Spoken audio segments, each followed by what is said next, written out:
सभी को ओम श्री मां। आदरणीय ओम जी, आदरणीय राकेश जी, आदरणीय अशोक जी और सामने बैठे हुए हमारे सभी दायित्वधारी अधिकारीगण, उपस्थित भाइयों बहनों।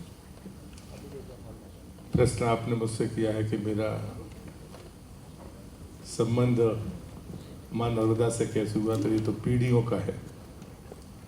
जब मैं बचपन में था तो स्कूल जाने के पहले हमारे यहाँ मौर घाट 3 किलोमीटर था, तो हम लोग सुबह दौड़कर जाते थे बैसाख के महीने में और सुबह तक वापस आते थे ताकि स्कूल जाना है।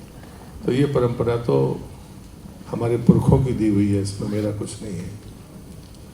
लेकिन जब आप संतुलन की बात करते हैं साधनिक जीवन में और मां नर्मदा से तारतम्य बनाने में, तो मेरे आराध्य परम पूज्य श्री वाशी जी की वाणी है। हम जब द्वंद्व में थे तो उन्होंने कहा था हमसे कि रेवा जोग भी देती है और रेवा भोग भी देती है, ये 2 धारी तलवार है। अब तुम्हें किस रास्ते पर चलना है उसकी मर्यादा है, क्योंकि उनकी भाषा में मां नर्मदा के बारे में वो कहते हैं कि नर का मद हरने वाली मां नर्मदा।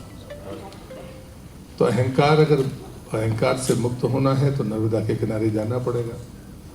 तो जिसको कर्म का अहंकार हो, जिसको भक्ति का अहंकार हो, जिसको ध्यान का अहंकार हो, जिसको तप का अहंकार हो, वो ऐसा कोई भी ऋषि मुनि नहीं है जो नर्मदा के तट पर ना आया हो।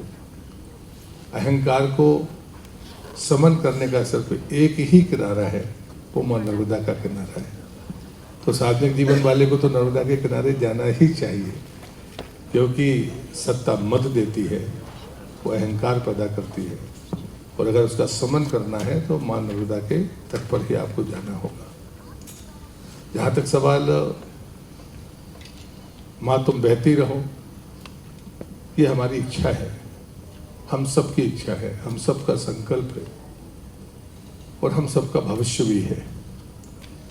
अगर नर्मदा रुक जाएंगी तो जो प्रलय में जिसका अस्तित्व नहीं समाप्त हुआ, अगर वो हमारी आंखों के सामने हम